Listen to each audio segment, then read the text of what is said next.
उत्तर प्रदेश के हालिया प्रकरण से आपको ये तो पता चल गया होगा कि उत्तर प्रदेश में कास्ट पॉलिटिक्स कितना हावी है। उत्तर प्रदेश विधानसभा चुनाव 2020 तक होगा। उत्तर प्रदेश में कास्ट पॉलिटिक्स की रणनीति आज से और अभी से शुरू हो चुकी है। उत्तर प्रदेश हर वक्त वैसी राजनीति करता है जहां लोगों की सोच परे होती है। उत्तर प्रदेश में कास्ट पॉलिटिक्स इस बार काफी दबदबा रहेगा। साथ में हम उत्तर प्रदेश के अगले सर्वश्रेष्ठ सीएम उम्मीदवार कौन हो सकते हैं उसका ओपिनियन पोल बताएंगे। रोजगार, स्वास्थ्य और शिक्षा में उत्तर प्रदेश की बेहतर सरकार कहने वाली योगी, सुशासन पे ताकत दिखाने वाले योगी उत्तर प्रदेश के लोगों को खरे उतरे हैं या नहीं। रोजगार कितना आया उत्तर प्रदेश में योगी सरकार के अंदर में। साथ में क्या प्रियंका गांधी कांग्रेस को यहां से उबार पाएंगी और सबसे ज्यादा सीट विधानसभा चुनाव 2020 में कौन जीतेगा। इस सारे सवालों के साथ हम वापस आ चुके हैं। नमस्कार, ए स्पेस के स्पेशल बुलेटिन में आपका स्वागत है। उत्तर प्रदेश विधानसभा चुनाव 2020 में है। बिगुल इस हालिया प्रकरण से बच भी चुका है। सारी पार्टी अपनी ताकत 2022 से पहले ही लगा देगी। यहां पर उत्तर प्रदेश की राजनीति जिस करवट बैठेगी उसका विश्लेषण और साथ में समीकरणों के साथ हम वापस आए हुए हैं। तो चलिए उत्तर प्रदेश विधानसभा चुनाव 2020 का बिगुल के साथ जातीय समीकरण की सबसे पहली बात करते हैं। 2011 के जनगणना के अनुसार उत्तर प्रदेश में हिंदू करीब करीब 80% है, मुस्लिम 19.30% है और अदर्स 1% है। तो आप समझ सकते हैं कि उत्तर प्रदेश में 2011 जनगणना के हिसाब से हिंदुत्व वाला जो एजेंडा है कितना कारीगर है, लेकिन 20% इस्लाम जिधर जाएगा वो भी कारीगर हो सकता है। बात यहाँ पे उत्तर प्रदेश की सबसे बड़ी कास्ट पॉपुलेशन की बात करते हैं।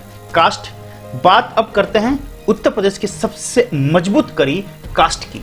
ओबीसी यहाँ पे 40% है, दलित करीब करीब 20.8% है, ट्राइबल्स एसटी मतलब कि करीब करीब 0.1% है, फॉरवर्ड जिसमें राजपूत आते हैं, बुनियार आते हैं, ब्राह्मण आते हैं वो 23% है, मुस्लिम 19.8% है और अदर्स करीब करीब 1% के बात है। अब यादव यहाँ पे कितने आते हैं? यादव यहाँ पे 13% आते हैं, 17% के साथ यहाँ पे जाट भी हैं और ट्राइबल्स जिसमें आदिवासी एसटी वो 1% है, ब्राह्मण यहाँ पर करीब करीब 15% है, ठाकुर 13% है। तो मेन वोट जो है इन्हीं धर्मों, इन्हीं कास्टों के बीच में बंटता है। हम आगे इसी वीडियो में बात करेंगे कि किसका कितना वोट प्रतिशत है उत्तर प्रदेश की राजनीति में। सबसे पहले बता दें आपको, यहाँ पे समाजवादी पार्टी का ओबीसी है, यादव है, मुस्लिम है और कुछ अपर कास्ट भी सपोर्ट करते हैं। बीजेपी का अपर कास्ट 110% है, ब्राह्मण्स 110% है, कुछ नॉन यादव ओबीसी जो आते हैं या नॉन जाट आते हैं वो दलित, वो भी बीजेपी के सहयोगी और बीजेपी में भागीदारी रखते हैं। लेकिन बीएसपी पूर्ण दलित समाज बीएसपी के साथ रहता है। ऊपर से अपर कास्ट ब्राह्मण और कुछ हटके हुए मुस्लिम वोट भी बीएसपी बहन जी के साथ चला जाता है। कांग्रेस जो अपना रूट जड़ यहां पे खो चुका है। प्रियंका गांधी के आने से कितना होगा वो भी बताएंगे, लेकिन कांग्रेस जो अपर कास्ट से लेकर मुस्लिम तक का जितना वोट था वो स्ट्रगल करके ले आता है। तो यहाँ पे जो सबसे बड़ा खेमा है बीजेपी, बीएसपी और एसपी, यही सबसे बड़ा राजनीति कर रहा है कास्ट का और कास्ट के साथ ही ये आगे भी बढ़ेंगे। ये सच्चाई है कि उत्तर प्रदेश की जो राजनीति है वो कास्ट पे ही निर्भर है। दोस्तों ये तो हमने आपको कास्ट के हिसाब से बताया, लेकिन बिग ओपिनियन पोल में क्या उत्तर प्रदेश विधानसभा चुनाव 2020 में प्रियंका गांधी कांग्रेस के लिए कुछ बड़ा कर पाएंगी? हमारा ओपिनियन पोल बताता है कि 67% लोगों का मानना है कि हाँ कर पाएंगी, 30% लोग मानते हैं कि कुछ नहीं होगा और कुछ नहीं कर सकते उसमें मात्र 3% हैं। दोस्तों इसी कड़ी का जो अगला सवाल है ये काफी रोचक है। रोचक ये है कि यूपी का अगला सर्वश्रेष्ठ सीएम उम्मीदवार कौन हो सकता है। मायावती को मात्र 5% मिला है, आदित्य योगीनाथ को 32%, अखिलेश यादव को 39% और प्रियंका गांधी को 30% लोग मान रहे हैं कि मुख्यमंत्री उम्मीदवार 2022 विधानसभा चुनाव के लिए हो सकते हैं। अब बात करते हैं रोजगार, स्वास्थ्य और शिक्षा की। जब तक जितनी सरकारें बनी हैं यहाँ पे कांग्रेस, बीएसपी, एसपी और बीजेपी सारे चारों मेजर पार्टी की सरकार बन चुकी है। बीजेपी 33% लोगों का मानना है कि 33% लोग बीजेपी को मानते हैं कि अच्छा रोजगार, स्वास्थ्य, शिक्षा दिया है। कांग्रेस मात्र 9%। लेकिन सबसे बड़ा चौंकाने वाला नंबर है समाजवादी पार्टी के साथ। 41% लोगों का मानना है कि रोजगार, स्वास्थ्य और शिक्षा में समाजवादी पार्टी सबसे बेहतर सरकार थी। बीएसपी, बहन जी की पार्टी, मात्र 11% के साथ रोजगार, शिक्षा और स्वास्थ्य उत्तर प्रदेश में मुहैया करा पाई है। दोस्तों 2020 में विधानसभा चुनाव होगा, लेकिन सुशासन की बात करने वाले जो सबसे बड़े योगी सरकार का जो हमारा ओपिनियन पोल है उसके बारे में बात कर लेते हैं। सुशासन पे क्या कहते हैं उत्तर प्रदेश के लोगों। बहुत अच्छा 29%, अच्छा 6%, औसत 6%, खराब 11% और बहुत खराब जो चौंकाने वाला नंबर है वो 48% है, जो योगी सरकार की आंखें खोल देता है। दोस्तों बिग ओपिनियन पोल में जो सबसे बड़ा सवाल है, उत्तर प्रदेश में कितना रोजगार आया योगी सरकार के अंदर में। बहुत अच्छे में 18%, अच्छा में 8%, खराब में 10%, बहुत खराब में करीब 60% और औसत में 5%। तो आप अंदाजा लगा सकते हैं कि उत्तर प्रदेश में पिछले सरकारों के मुकाबले भी ये सरकार कुछ खास नहीं की है और रोजगार के मामले में 60% लोगों का मानना है कि ये रोजगार उत्तर प्रदेश में ना के बराबर है।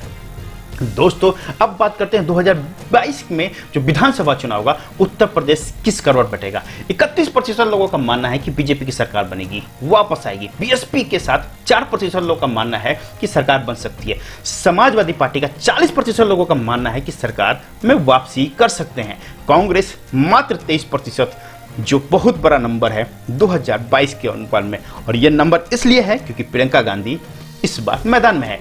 तो समाजवादी पार्टी 40% लोगों का मानना है कि सरकार बना सकती है 2022 के विधानसभा चुनाव में।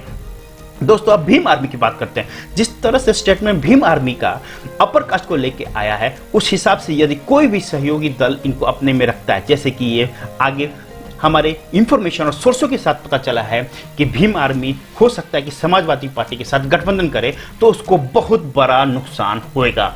इसलिए भीम आर्मी के साथ जो भी अभी गठबंधन करने को तैयार होगा, वो सोच समझ के और समझ बूझ के ही ताकत लगाए, क्योंकि अपर कास्ट का वोट उधर नहीं जाने वाला। अब बात करते हैं उत्तर प्रदेश में अवैसी की पार्टी इस बार शिरकत करेगी। जिस तरह से बिहार विधानसभा चुनाव के उपचुनाव में ये 2 सीटें निकाली थी, उत्तर प्रदेश में भी इसी तरह की तैयारी है। उत्तर प्रदेश में आपको पता है कि 19 से 20% मुस्लिम है और बहुत से जो क्षेत्र है वहां पर ये डेफिनेटली अपनी कैंडिडेट ही को वहां पे उतारेंगे। और उस हिसाब से उत्तर प्रदेश की राजनीति में यदि अवैसी आते हैं तो बड़ा झटका कांग्रेस को, समाजवादी पार्टी को और बहुजन समाजवादी पार्टी को होगा।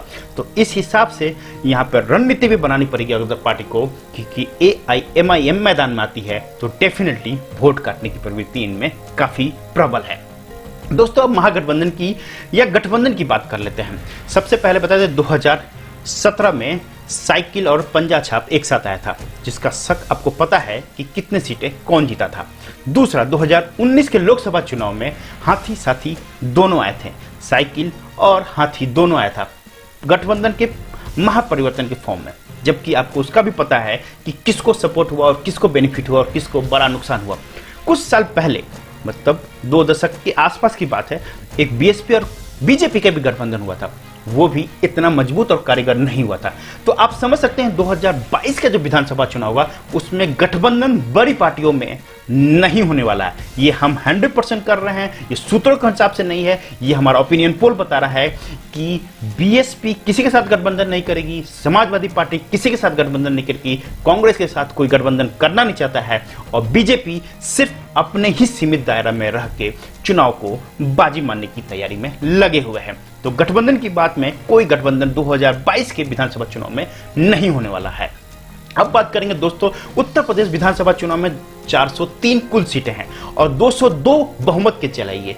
हमारे ओपिनियन पोल के हिसाब से इंडिपेंडेंट को यहाँ पे मात्र 6 सीटें मिल रही है। भीम आर्मी को यहाँ पे 1 सीट से संतोष करना पड़ सकता है। AIMIM को यहाँ पे 2 सीट मिलेगा 403 कुल सीटों में से। यहाँ पर RLD को 4 सीटें मिलेगी, जो 2 सीटों के साथ बढ़त है पिछले बार के मुकाबले। दोस्तों यहाँ पे अपना दल जो बीजेपी के सहयोगी है इसको 4 सीटें मिलेगी और ये काफी अच्छा परफॉर्मेंस कहा जा सकता है 2022 के मुकाबले। दोस्तों बीएसपी को यहां पे मात्र 28 सीटों के साथ संतोष करना पड़ सकता है। कांग्रेस को भी मात्र 28 सीट मिलेगा, जबकि प्रियंका गांधी इस बार फुल फेज मैदान में हैं। हमारे ओपिनियन पोल में बीजेपी को 150 सीटें मिल रही है, जो काफी बड़ा झटका है, काफी बड़ा नुकसान होते हुए हमारे ओपिनियन पोल के हिसाब से दिख रहा है। दोस्तों यहां पे एक और चीज बता देते हैं, समाजवादी पार्टी को जो हमारे ओपिनियन पोल बताया है उस हिसाब से 180 सीटें मिल रही है, करीब करीब 22 सीटें कम पूर्ण बहुमत से। 2022 का जो विधानसभा चुनाव है अभी काफी समय है, काफी समय का मतलब कि 1-1.5 साल आराम से है। तो इस 1.5 साल में करवट किस साइड बैठेगा ये तो आने वाला समय बताएगा, लेकिन हमारा ओपिनियन पोल बता रहा है कि सबसे बड़ी पार्टी समाजवादी पार्टी होगी और उनके पास वोटों का जो गिनती होगा, जो सीटों के जो आंकड़ा होगा वो 180 के आसपास होगा। वैसे बता दें 180 और प्लस कांग्रेस को जोड़ लेते हैं तो इनकी सरकार आराम से बन जाएगी। ये क्लियर कट मैंडेट की तरफ आगे बढ़ रहे हैं, लेकिन 150 सीटें बीजेपी जीत रही है, जो बहुत बड़ा झटका है हमारे ओपिनियन पोल के हिसाब से। दोस्तों ये वीडियो आपको कैसा लगा कमेंट बॉक्स में अपडेट कीजिएगा, लाइक कीजिए, शेयर कीजिए, सब्सक्राइब कीजिए, बेल आइकन जरूर प्रेस कर लीजिएगा। हमारी तरफ जो भी नए वीडियो नोटिफिकेशन आपको जरूर मिले। दोस्तों मिलते हैं अगले वीडियो में, तब तक के लिए जय यूपी।